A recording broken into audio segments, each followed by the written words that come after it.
6:58. Buenos días, dominicanos, dominicanas, ciudadanos, ciudadanas del mundo. Julio Martínez Pozo con los comentarios de los temas más importantes en el programa de mayor influencia de la radio y la televisión nacional.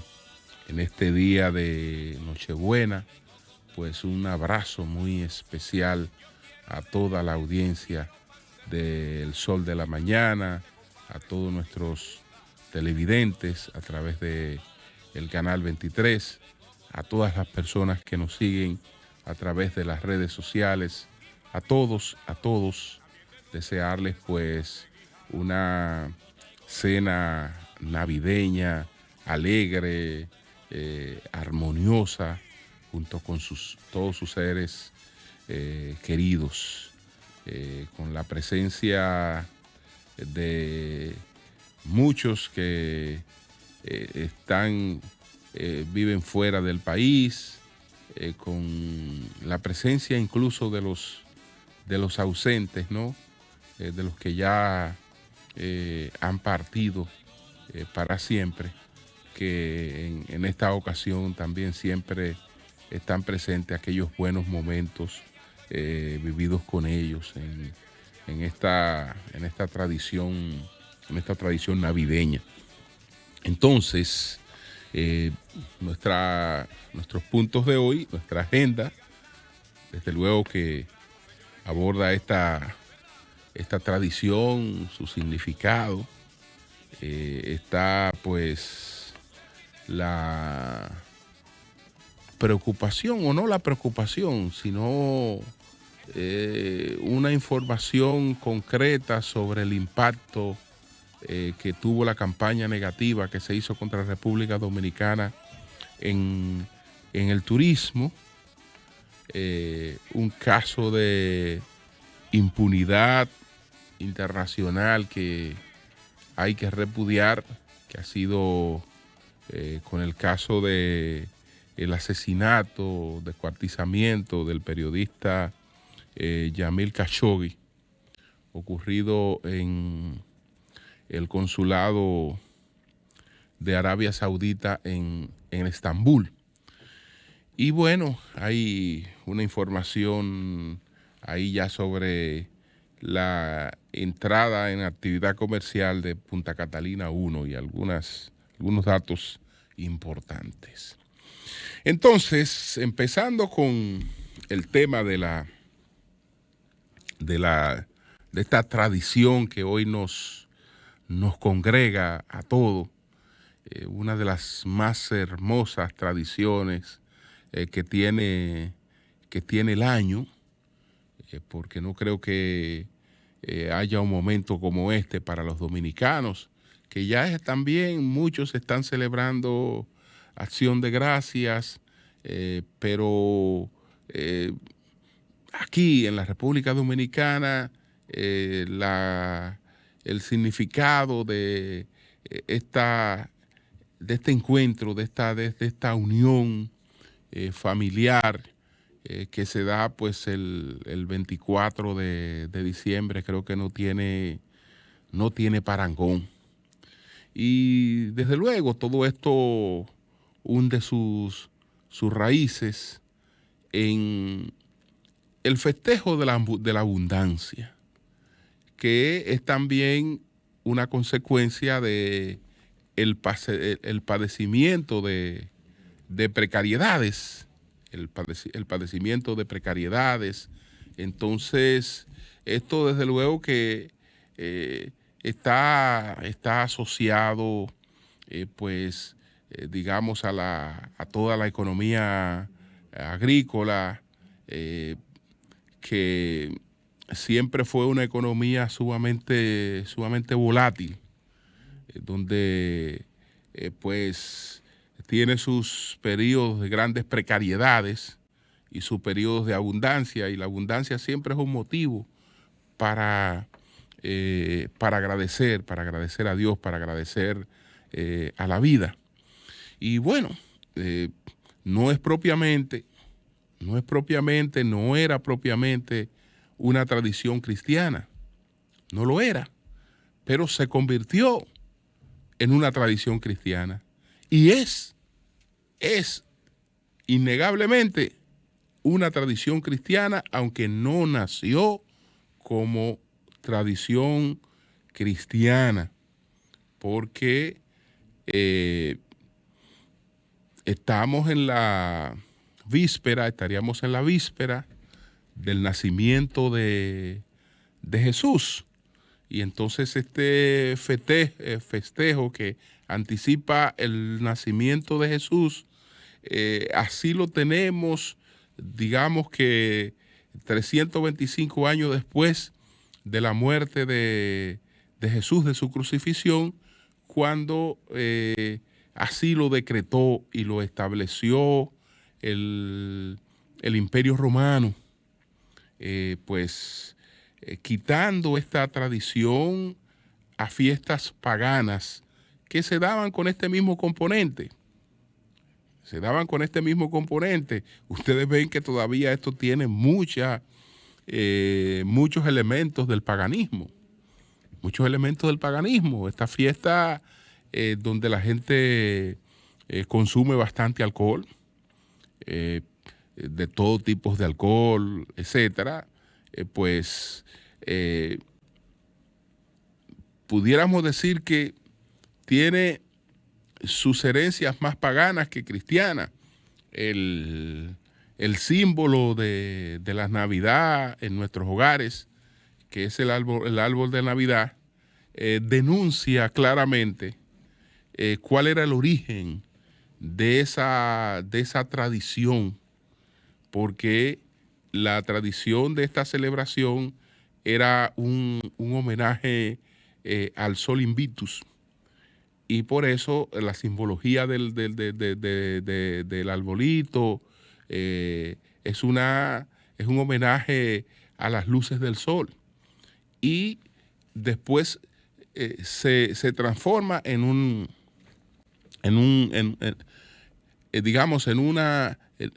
una cultura, en un hábito del cristianismo. Ya no se discute, ni siquiera las personas más fanatizadas, se discute la posibilidad de que esta fuera la fecha real del nacimiento de Jesús, porque en verdad no se sabe, y probablemente lo más seguro que no fuera para una época como esta. Vemos, por ejemplo, que en términos de lo que podemos llamar propiamente histórico, no tenemos una referencia con la rigurosidad de los historiadores sobre la existencia de Jesús. Es decir, referencia rigurosa planteada por textos históricos, no la tenemos. Sí tenemos algunas referencias importantes, pero solo referencia como referencia que hace Tácito, referencia de Suetonio, referencia de Plinio el Viejo. Ellos en el siglo II hablan de que era una creencia, que era una tradición, el hecho de que había vivido un judío llamado Jesús, que había sido crucificado. Que este judío vivió después, o fue contemporáneo de Juan el Bautista, pero se destacó después de la muerte de Juan el Bautista. Incluso en los propios textos evangélicos, en los dos evangelistas que podemos figurar como biógrafos como biógrafos de Jesús, biógrafos, digamos, dentro del contexto de la fe. Pero los dos evangelistas que podemos designar como biógrafos de Jesús tienen, digamos, relatos que no son similares, que no son sobre el nacimiento de Jesús. Por ejemplo, en el caso de Lucanos, en el caso de Lucas, Lucas está hablando de un nacimiento de Jesús que se produce después de un edicto de César Augusto, en el que ordena un empadronamiento, y entonces después de por el ordenamiento de este empadronamiento, los padres de Jesús pues se trasladan hasta Belén. Ellos pues van de Galilea, que era una ciudad de Nazaret, hasta Belén, porque Belén era la ciudad de la casa de David, y José pertenecía a la casa de David. Por lo tanto, a la hora del empadronamiento le tocaba ir a su casa, digamos a su pueblo, a su origen. Igual que si hoy se ordenara un empadronamiento y que cada uno de nosotros estuviera en la obligación de ir a empadronarse a su pueblo, a su casa materna. Entonces, eso fue lo que hizo José, según el relato de Lucas. Entonces, en el relato de Lucas, ahí se produce, en esa etapa se produce el nacimiento de Jesús, mientras ellos aguardaban y estaban en el proceso de empadronamiento en Belén. Pero en el caso de Mateo, que es el otro de los evangelistas que podemos definir como biógrafo, él da un parámetro distinto en cuanto a la fecha del posible nacimiento de Jesús, porque él no lo ubica después de este edicto de César Augusto como lo hace Lucas, sino que pues él plantea que Jesús nace en los finales del reinado de Herodes el Grande. Entonces, ya para los finales de este reinado, pues han pasado varios años después del edicto de empadronamiento, etcétera, etcétera. Y pues también él habla del traslado del traslado a Belén. Pero bueno, el caso es que eso es lo que está planteado en estos dos evangelistas. Pero en el contexto de los cuatro evangelios canónicos, nosotros, aunque hay etapas de la vida de Jesús que están pues en el limbo, que que nadie conoce, que cualquier fanático se pone a especular sobre ella, pero que nadie conoce. Entonces, lo que sí podemos resumir es que, bueno, es un judío dedicado al oficio familiar, que es el oficio de la carpintería, albañilería. Siempre se planteó a Jesús como perteneciente a una clase social que equivaldría a una clase social que está en lo que ahora llamamos de los quintiles, que estaría en uno de los quintiles más pobres de la sociedad de esa época, pero por su oficio eso no podía ser así. Es decir, el oficio de carpintero, el oficio de albañil, nos habla de un judío de clase media, porque en esa época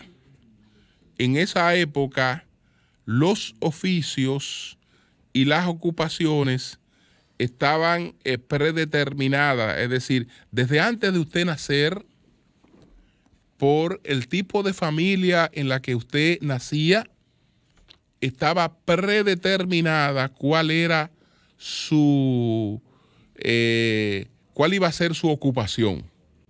Entonces, la ocupación de Jesús era la ocupación de carpintero, porque esa era la ocupación de los hombres de su familia, esa era la ocupación de su padre, esa fue la ocupación que aprendió.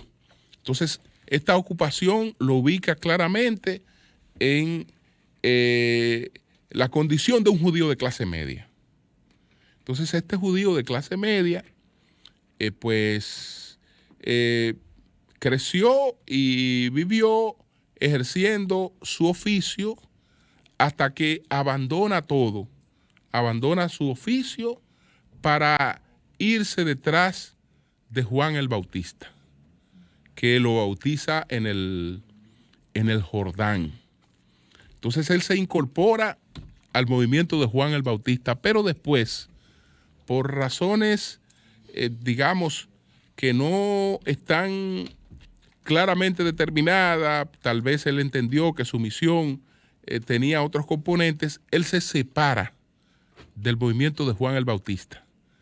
Cuando se produce la muerte de Juan el Bautista, Jesús no estaba directamente enrolado en el movimiento de Juan el Bautista, que no muere por razones de persecución religiosa, por razones del liderazgo que estaba levantando, aunque fue una figura que, si lo comparamos con la época en la que vivió, fue una figura de mayor connotación que la propia figura de Jesús, que adquiere una connotación posterior, y sobre todo después del proceso de crucifixión, no antes. Pero en el caso de Juan el Bautista, ese prestigio, lo que llamamos ahora popularidad, esa ascendencia en la gente, Juan el Bautista la cultivó en vida. Y Juan el Bautista fue descabezado por Herodes. Ahora, ¿por qué lo descabezó? Por problemas de persecución al judaísmo, porque no existía el cristianismo. No existía el cristianismo, por razones de persecución a lo que él pudiera representar. No. El problema de Herodes con Juan el Bautista fue muy personal. Muy personal. Resulta que Herodes se casa o decide casarse con Herodías. Pero Herodías era la mujer de Filipo, hermano de Herodes. Es decir, Herodías era cuñada de Herodes. Y pues cuando Herodes decide casarse con Herodías, Juan el Bautista, con la autoridad que tiene, le advierte que él se coloca fuera de la ley, pero fuera de la ley estamos hablando en términos de la ley judía, en términos, digamos, de la fe. Es decir, que ese era un hecho totalmente improcedente, ahora diríamos también antiético y lo que fuere. Es decir, este hombre se casa con la mujer de su hermano. Juan el Bautista le dice, no, eso que tú has hecho, no, eso no está bien. Eso no está bien. Entonces resulta que Herodías le toma mala voluntad a Juan el Bautista. Y producto de esa mala voluntad que le toma a Juan el Bautista por haberle dicho a Herodes que no debió casarse con ella porque ella era la mujer de Filipo, su hermano, entonces en una ocasión en la que la hija de Herodías baila para Herodes, Herodes se encanta y le pide a la hija de Herodías que la va a complacer en el deseo que ella quisiera. La hija consulta con la madre y entonces lo que pide la madre es que Herodes descabece y lleve a la fiesta la cabeza de Juan el Bautista, cosa que Herodes no se había atrevido a hacer por que temía de los poderes divinos de Juan y del prestigio y del peso que tenía Juan. Y entonces, a pesar de que lo había apresado por las intrigas de esta mujer, no estaba en la decisión de descabezarlo, hasta que la hija de Herodías les pidió que descabezara a Juan el Bautista, y justamente entonces en la cárcel Herodes manda a matar a Juan el Bautista y a cortarle la cabeza para llevarla ante la hija de Herodías. Después de este acontecimiento, los discípulos de Juan el Bautista van y le informan a Jesús de lo que ha ocurrido y de cómo ha muerto Juan el Bautista.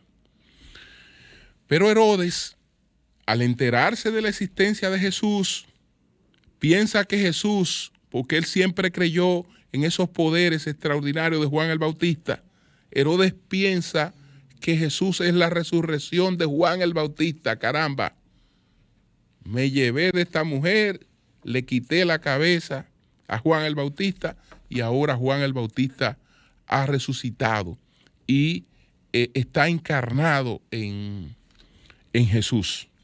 Entonces, Jesús es, en términos de lo que pasa a ocurrir con él después de la muerte de Juan el Bautista, es el sustituto de ese liderazgo, de ese prestigio que hasta Herodes entendía que era el Jesús resucitado. Y empieza todo este movimiento que se reconoció después, que alcanzó reconocimiento después, que no lo llevó a la creación, porque ni Juan el Bautista creó una nueva religión, ni Jesús creó tampoco el cristianismo, ni ninguna nueva religión. Ambos,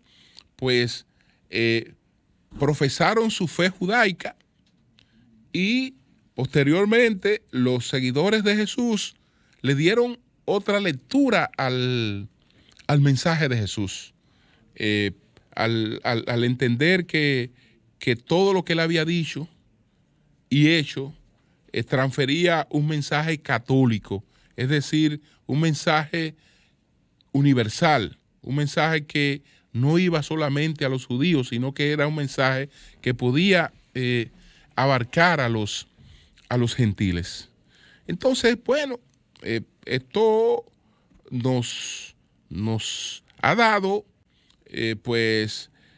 una época de transformación, una época de prosperidad, una época de término de una etapa de barbarie en el cultivo de la fe, porque con la lectura que le da el evangelista Juan, que de los cuatro evangelios canónicos, estamos hablando de un evangelio de tres que son sinópticos y de uno que no lo es, que es el de Juan. Pero entonces la lectura que le da Juan ha sido la lectura digamos, de mejor aporte para terminar con una época de barbarie en el ejercicio de la fe. Porque es Juan que le da la lectura al sacrificio propiciatorio de Jesús en la cruz como el sacrificio del Cordero. Y entonces eso lo que pasa a significar es que antes de que esta secta tuviera esa lectura, pues lo que se hacía era que usted escogía de sus mejores animales y los llevaba al templo para ser sacrificado. Y si no tenía, entonces iba y lo intercambiaba en el templo. Y lo intercambiaba porque los animales para el sacrificio tenían que ser sanos y estar en buenas condiciones y apropiados para el sacrificio. Entonces, cuando tenemos ya la lectura de que hubo alguien que hizo un sacrificio propiciatorio por todos nosotros, ya cuando se va a crear el cristianismo, esa parte del sacrificio propiciatorio es eliminada, porque ya hubo un sacrificio del Cordero de Dios y ese sacrificio se hizo en función de nosotros. Es decir, esa etapa de barbarie de usted arrancar con un animal para un templo, para sacrificárselo a los dioses, etcétera, mientras incluso los propios pueblos pasaban hambre. En la guerra de los judíos, por ejemplo, en la guerra de los judíos, hubo oportunidad en la que no había animales para alimentar a las personas y sí aparecían para el sacrificio en el templo. Entonces, esa etapa la termina esa lectura que le da Juan al sacrificio de Jesús, que lo ve como un sacrificio propiciatorio, ya alguien lo ha hecho por nosotros y en función de eso, por lo menos en esa práctica hay un cambio y esa práctica también después fue una práctica que varió también en el judaísmo. Entonces, señores, esto yo creo que es un aporte, ha sido un aporte a la humanidad muy importante, muy transformador en todos los sentidos. En todos los sentidos, sumamente transformador. Y fíjense qué hermosa tradición nos ha legado el hecho de que, aunque fuera por imposición, el Imperio Romano la creara. Entonces, brevemente, pues,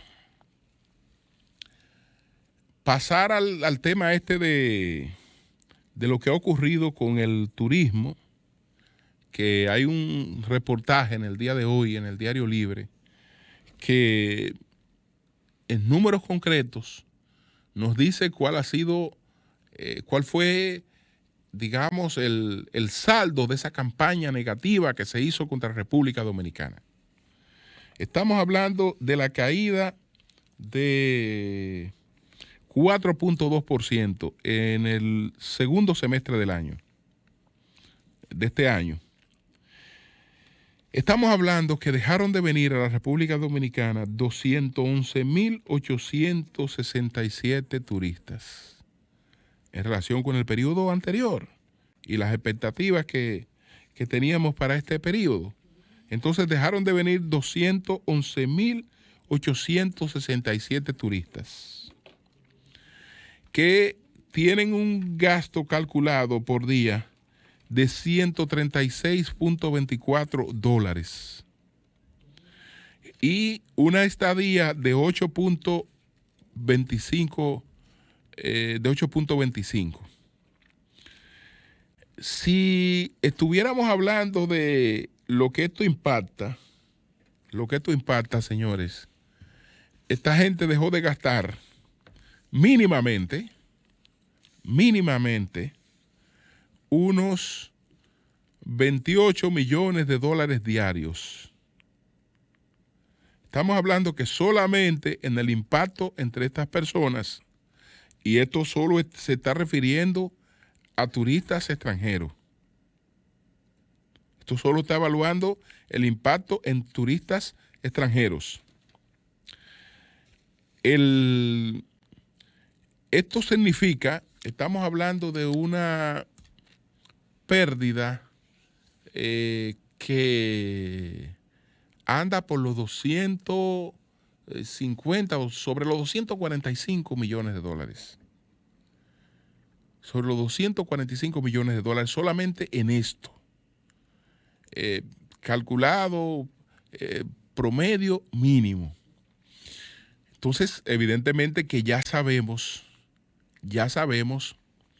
el cuidado que tenemos que tener con esta industria turística, que es una de las grandes fuentes de generación de riqueza que tiene el país.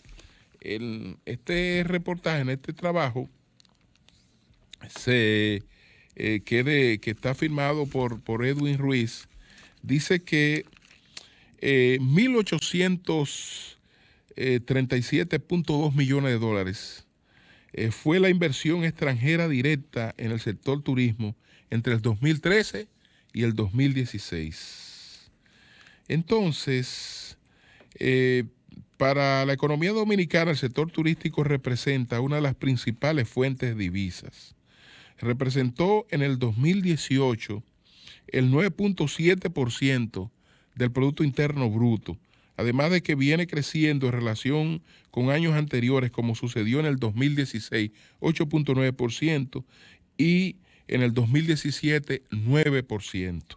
Asimismo, en el 2018, el sector aportó dólares al país por un monto de 7.560.7 millones, equivalente a 25.9% del total de las divisas ingresadas a la economía dominicana, según el informe sobre la economía que publica el Banco Central.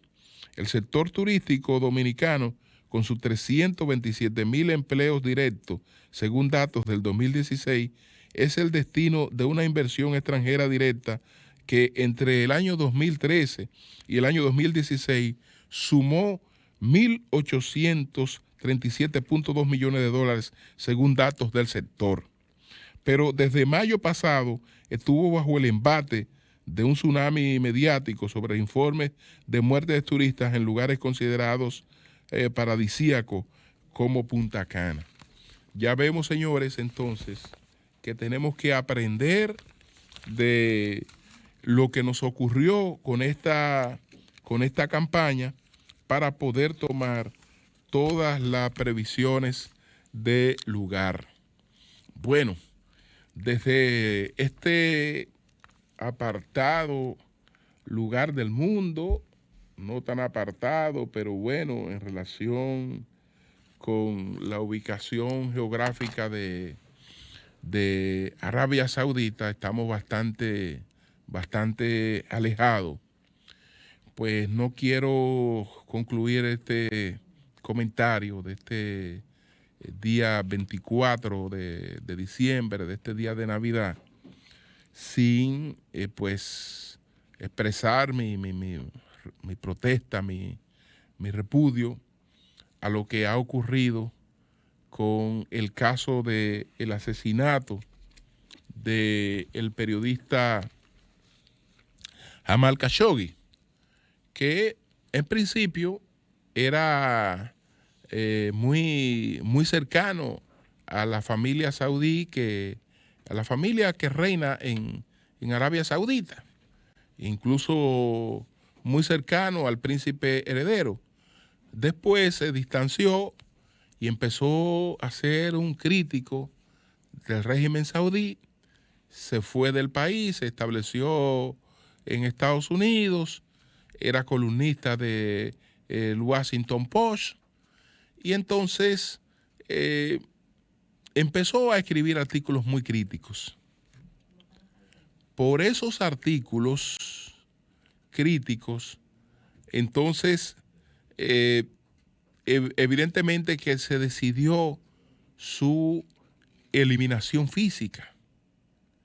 Es decir, estamos hablando de una muerte que tiene que ver, que es un crimen contra la libertad de expresión, el crimen que se cometió contra Jamal Khashoggi. Se aprovechó que Jamal Khashoggi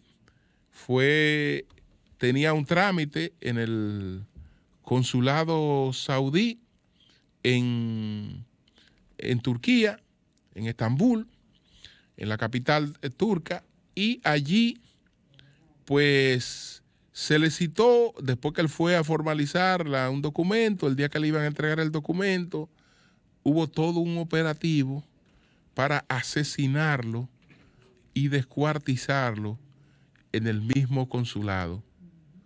Señores, y esta decisión dice que esa muerte no fue intencional. ¿Por qué la muerte no fue intencional? Señores, la muerte no fue intencional porque los que lo mataron no tenían problema con él. Es decir, no había, dice el juez, que no hay constancia en que lo que intervinieron en eso tuvieran problemas personales, razones personales para producir lo que han producido. Entonces, ¿qué pasa?